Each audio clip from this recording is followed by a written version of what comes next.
سورۃ الاعراف کی آیت نمبر 65 سورۃ الاعراف کا 9واں رکوع 8ویں پارے کا 16واں رکوع۔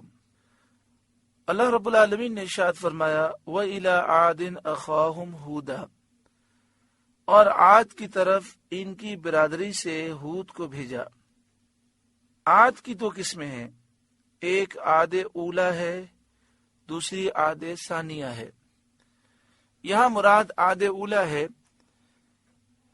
یہ حضرت ہود علیہ السلام کی قوم ہے، اور عاد ثانیہ کو سمود کہتے ہیں، یہ حضرت صالح علیہ السلام کی قوم ہے۔ عاد اولا جو قوم ہود ہے اور عاد ثانیہ جو سمود ہے، قوم صالح ہے، ان کے درمیان تقریباً 100 برس کا فاصلہ ہے۔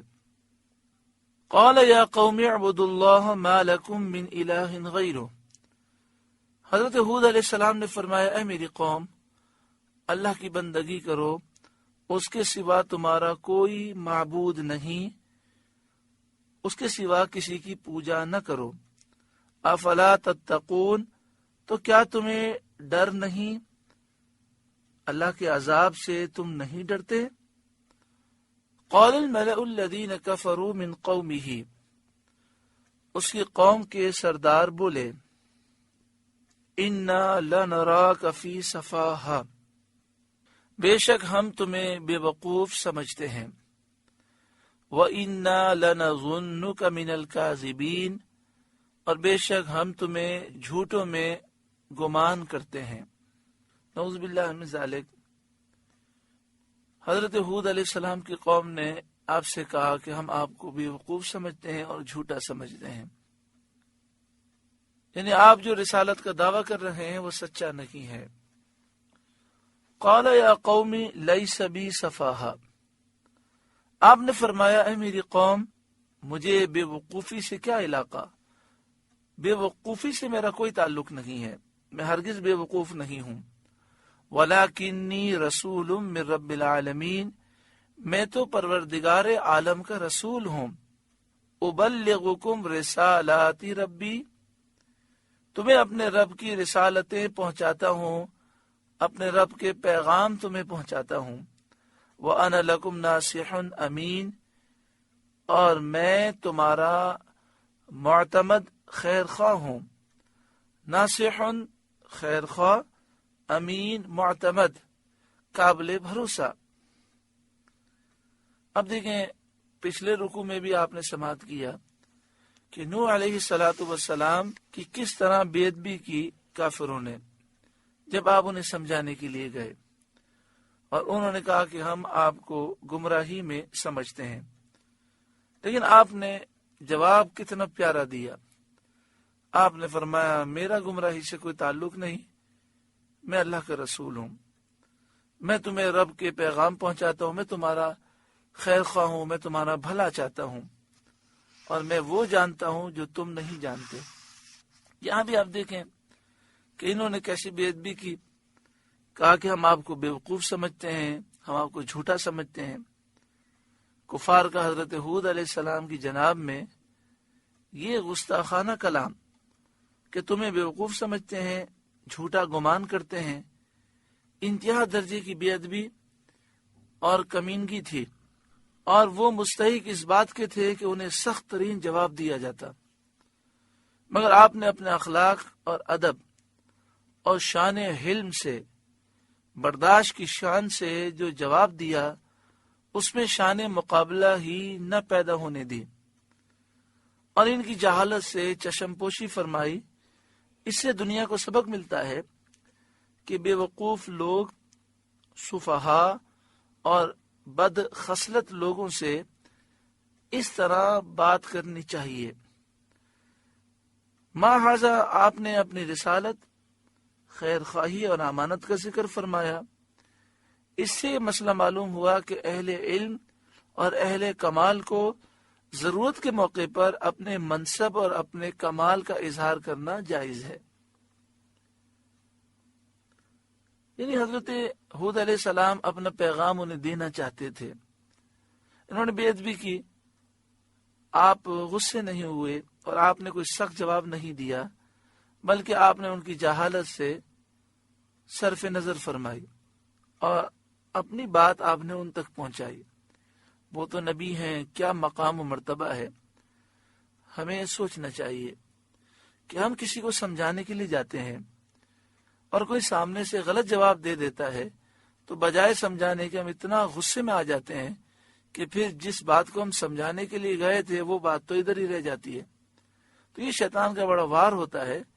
تو آپ جب کسی کو سمجھانے جائیں، کوئی غلط بات کرے، آپ کی ذات کو تنقید کا نشانہ بنائے، تو آپ اس سے صرف نظر کریں اور اسے پیار محبت سے اپنا پیغام دیں، تاکہ کم از کم ہم اپنا پیغام دینے میں کامیاب ہو جائیں اور حجت پوری ہو جائے، تاکہ کل بروز قیامت وہ یہ نہ کہہ سکے کہ مجھے کسی نے سمجھایا نہیں۔ اور بسا اوقات ایسا بھی ہوتا ہے کہ اس وقت تو وہ ہماری بات کو سمجھتا نہیں ہے، لیکن جب ہم اپنی بات پوری کرنے میں کامیاب ہو جاتے ہیں تو یہ باتیں ذہنوں میں محفوظ ضرور ہوتی ہیں، اور کبھی نہ کبھی ضمیر کی ملامت پر وہ ان باتوں پر عمل کرنا شروع کر دیتے ہیں۔ آگے ارشاد فرمایا، اب عجبتم ان جاءکم ذکر من ربکم علی رجل منکم، کیا تمہیں اس پر تعجب ہے کہ تمہارے پاس تمہارے رب کی طرف سے ایک نصیحت آئی تم میں سے ایک مرد کی معرفت، لینذرکم، تاکہ وہ تمہیں ڈرائے، وَاذْكُرُوا إِذْ جَعَلَكُمْ خُلَفَاءَ مِنْ بَعْدِ قَوْمِ نُوحٍ، اور یاد کرو جب اس نے تمہیں یعنی اللہ نے تمہیں قوم نوح کا جانشین کیا، یہ اس کا کتنا بڑا احسان ہے۔ وَزَادَكُمْ فِي الْخَلْقِ بَسْطًا، اور تمہارے بدن کا پھیلاؤ بڑھایا، کیونکہ یہ قوم عاد بہت قوت والے بڑے لمبے لمبے تھے۔ فَاذْكُرُوا آلَاءَ اللَّهِ لَعَلَّكُمْ تُفْلِحُونَ، تو اللہ کی نعمتیں یاد کرو کہ کہیں تمہارا بھلا ہو، تاکہ تمہیں فلاح و کامیابی ملے۔ ایسے نعمت دینے والے رب پر ایمان لاؤ، عبادت اور فرما برداری بجا لا کر اس کے احسان کا شکر کرو۔ قالوا، وہ بولے، اجئتنا لنعبد اللہ وحدہ، کیا تم ہمارے پاس اس لیے آئے ہو کہ ہم ایک اللہ کی عبادت کریں؟ وَنَذَرَ مَا كَانَ يَعْبُدُ آبَاؤُنَا، اور جو ہمارے باپ دادا پوچھتے تھے انہیں چھوڑ دیں۔ حضرت ہود علیہ السلام اپنی جگہ پر اپنے عبادت خانے میں اللہ تعالیٰ کی عبادت فرماتے، اپنی قوم کی بستی سے علیحدہ تنہائی کے مقام پر آپ عبادت کیا کرتے تھے۔ حضرت ہود علیہ السلام جب آپ کے پاس وحی آتی تو آپ قوم کے پاس آ کر سنا دیتے، تو وہ کہتے کہ آپ ہمارے پاس اس لیے آئے ہیں کہ ہم سارے خداؤں کو چھوڑ دیں اور ایک خدا کی عبادت کریں۔ فَأْتِنَا بِمَا تَعِدُنَا إِن كُنْتَ مِنَ الصَّادِقِينَ، تو لاؤ وہ عذاب جس کا ہمیں وعدہ دے رہے ہو اگر سچے ہو۔ تو وہ کہتے ہیں کہ عذاب لے کر آؤ جس عذاب سے آپ ڈرا رہے ہو۔ قال، آپ نے فرمایا، قد وقع علیکم من ربکم رجس وغضب، ضرور تم پر تمہارے رب کا عذاب اور غضب پڑ گیا، یعنی تمہاری سرکشی سے تم پر عذاب آنا واجب اور لازم ہو گیا ہے۔ اتجادلوننی فی اسماء سمیتموها انتم وآباؤکم، کیا مجھ سے خالی ان ناموں میں جھگڑ رہے ہو جو تم نے اور تمہارے باپ دادا نے رکھ لیے؟ یعنی تم نے اپنی مرضی سے بت بنائے، بت کو اپنی مرضی سے شکلیں دی، کسی کی 2 آنکھیں، کسی کی 4 آنکھیں، کسی کے 2 ہاتھ، کسی کے 4 ہاتھ، عجیب و غریب شکلیں بنائی، پھر ان کو نام بھی تم نے اپنی مرضی سے دیے اور تمہارے باپ داداؤں نے دیے۔ تو یہ تو خالی تصورات ہیں اور خالی اپنی مرضی سے نام رکھے ہوئے ہیں۔ تم اس معاملے میں مجھ سے جھگڑتے ہو اور تم انہیں اس طرح کے نام دے کر پوجنے لگے اور معبود ماننے لگے، باوجود اس کے کہ ان کی کچھ حقیقت ہی نہیں ہے۔ اور الوہیت کے جو معنی ہے اس سے بالکل خالی ہے، کیونکہ الہ تو وہ ہوتا ہے جو ہمیشہ سے ہو، ہمیشہ رہے۔ الہ وہ ہے جس نے ساری کائنات بنائی، الہ وہ ہے، حقیقی قدرتیں اسی کے پاس ہیں، وہ کسی کا محتاج نہیں۔ تو تم ان چھوٹے خداؤں کو، ان بتوں کو، ان پتھروں لکڑیوں کو خدا سمجھتے ہو۔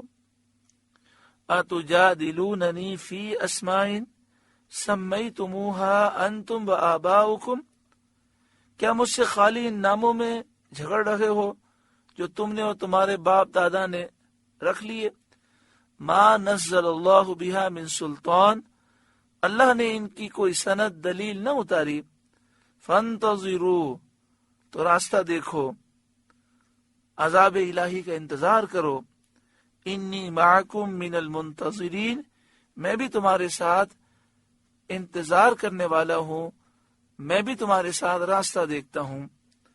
فانجیناہ والذین معہ برحمت منا، تو ہم نے اسے اور اس کے ساتھ والوں کو جو ان کی اتباع کرنے والے تھے، جو مومن تھے، ان کے متعلق فرمایا کہ ہم نے انہیں نجات دی۔ فانجیناہ والذین معہ برحمت منا، تو ہم نے اسے اور اس کے ساتھ والوں کو اپنی ایک بڑی رحمت فرما کر نجات دی۔ تو جو آپ پر ایمان لائے تھے وہ بھی عذاب سے بچے اور آپ بھی عذاب سے محفوظ رہے۔ وَقَطَعْنَا دَابِرَ الَّذِينَ كَذَّبُوا بِآيَاتِنَا، اور جو ہماری آیتیں جھٹلاتے تھے ان کی جڑ ہم نے کاٹ دی، یعنی جو حضرت ہود علیہ السلام کی تکذیب کرتے تھے اور اللہ کی آیتوں کو جھٹلاتے تھے، وہ تباہ و برباد ہوئے۔ وَمَا كَانُوا مُؤْمِنِينَ، اور وہ ایمان والے نہ تھے۔ وہ اس طرح ہلاک کیے گئے کہ ان میں سے ایک بھی نہ بچا۔ ان کی ہلاکت کا مختصر واقعہ یہ ہے کہ قوم عاد ایک ریگستان میں رہتی تھی جس کا نام تھا احقاف۔ قوم عاد احقاف میں رہتی تھی، جو عمان اور حضرموت کے درمیان یمن کے علاقے میں ایک ریگستان ہے، یعنی یمن کا علاقہ ہے، عمان اور حضرموت کے درمیان احقاف ایک ریگستان ہے، وہاں پر قوم عاد رہتی تھی۔ انہوں نے زمین کو ظلم سے اور گناہ سے بھر دیا تھا، بڑے طاقتور تھے، بڑے لمبے چوڑے تھے، دنیا کی قوموں کو اپنی جفاکاریوں سے، اپنے زور قوت کے زوم میں پامال کر ڈالا تھا، قتل و غارت گری یہ کیا کرتے تھے۔ یہ لوگ بت پرست تھے، ان کے کئی بت تھے، ان میں سے 3 کے نام بڑے مشہور ہیں۔ ایک بت کا انہوں نے نام صدا رکھا تھا، دوسرے کا نام سمود اور تیسرے کا نام حبا۔ اللہ تعالی نے ان میں حضرت ہود علیہ السلام کو بھیجا، آپ نے انہیں توحید کا حکم دیا، شرک اور بت پرستی اور ظلم و جفاکاری سے آپ نے منع کیا۔ اس پر ان لوگوں نے انکار کر دیا، آپ کو جھٹلانے لگے اور کہنے لگے ہم سے زیادہ طاقتور کون ہے۔ چند آدمی ان میں سے حضرت ہود علیہ السلام پر ایمان لائے، وہ تھوڑے تھے۔ جو ایمان لائے وہ اپنا ایمان چھپائے رہتے تھے۔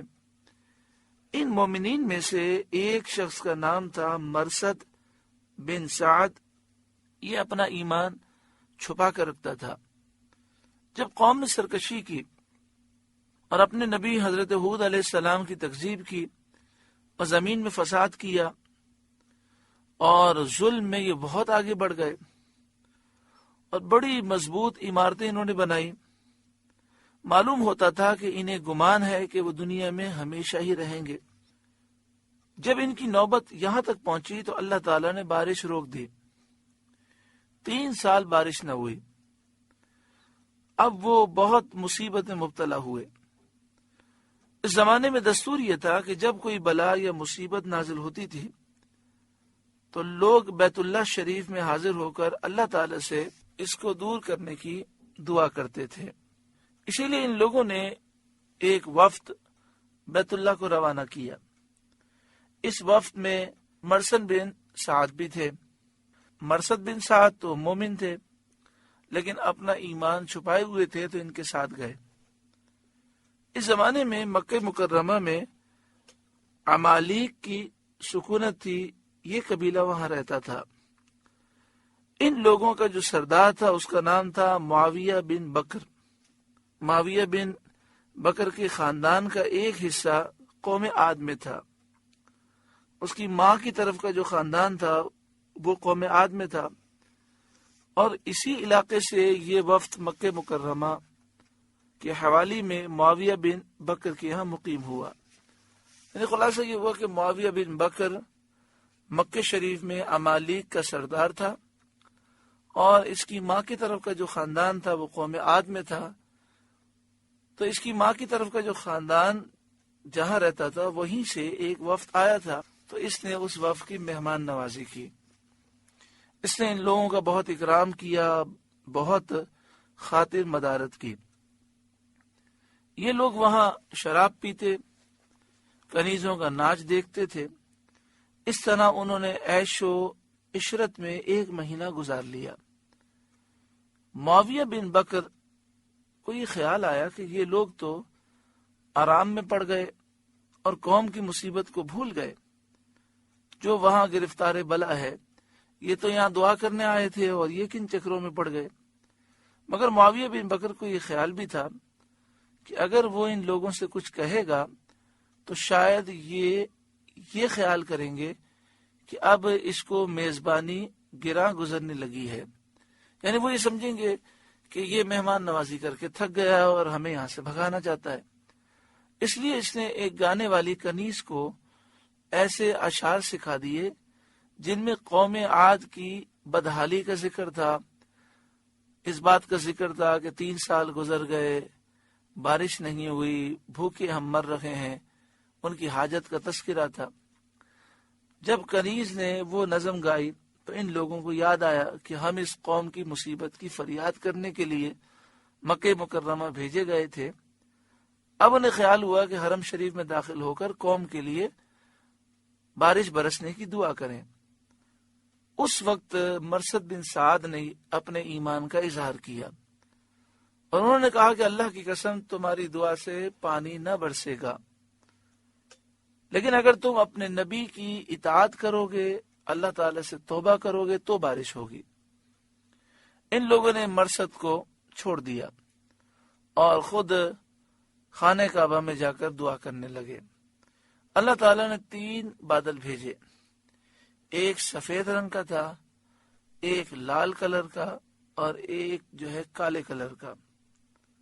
آسمان سے ندا ہوئی، اے قیل، اس وفد میں ایک شخص کا نام تھا قیل، اے قیل اپنے اور اپنی قوم کے لیے ان میں سے ایک بادل اختیار کر۔ اس نے سوچا ایک سفید ہے، ایک لال بادل ہے اور ایک کالا بادل ہے، تو کالے کو اختیار کرنا چاہیے، کیونکہ کالا جب آئے گا تو خوب بارش ہوگی۔ چنانچہ اس نے کالا بادل اختیار کیا۔ اب یہ لوگ وہاں سے چلے، یہ کالا بادل ان کے سر پر تھا اور ساتھ ساتھ چل رہا تھا، اور یہ بادل قوم عاد کی طرف بڑھا۔ وہ لوگ اس کو دیکھ کر بہت خوش ہوئے، مگر اس سے ایک ہوا چلی، اور ہوا اس شدت کی تھی، آندھی ایسی چلی کہ جو اونٹوں اور آدمیوں کو اڑا اڑا کر کہیں سے کہیں لے جاتی تھی۔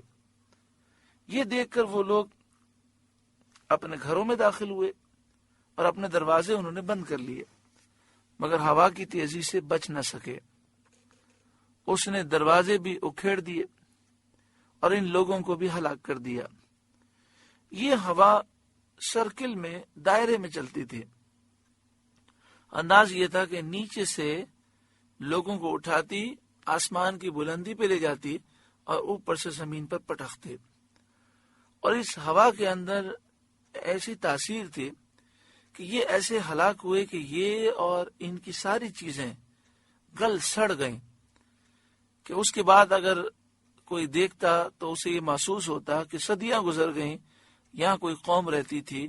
جیسے لوہا کئی صدیوں کے بعد گل سڑ جاتا ہے، اس طرح ہر چیز جو ہے اس ہوا کی وجہ سے گل چھڑ گئی۔ قدرت الہی سے کالے پرندے نمودار ہوئے جنہوں نے ان کی لاشوں کو اٹھا کر سمندر میں پھینک دیا۔ حضرت ہود علیہ السلام مومنین کو لے کر قوم سے جدا ہو گئے تھے، اس لیے وہ سلامت رہے۔ قوم کے ہلاک ہونے کے بعد ایمانداروں کو ساتھ لے کر مکہ مکرمہ تشریف لائے اور آخر عمر شریف تک وہیں اللہ تعالیٰ کی عبادت کرتے رہے حضرت ہود علیہ السلام۔ اسی طرح تفسیروں میں یہ بھی ہے کہ جب آندھی چلنے لگی تو اس سے پہلے آپ نے حضرت ہود علیہ السلام نے سارے مومنین کو اپنے پاس جمع کیا اور ایک دائرہ زمین پر کھینچ دیا۔ تو یہ آندھی کافروں کے لیے بہت بڑا عذاب تھی، لیکن اس دائرے میں داخل ہوتی تو وہ ہوا نرم ہو جاتی۔ اللہ تبارک و تعالی ہمیں عبرت عطا فرمائے، سچی پکی توبہ نصیب فرمائے۔ سورۃ الاعراف کا 9واں رکوع مکمل ہوا۔ اللہ تعالی اس رکوع کے نور سے ہمارے قلوب کو روشن فرمائے۔ آپ سے گزارش ہے کہ قرآن کے اس پیغام کو آگے پہنچا کر ثواب جاریہ حاصل کریں۔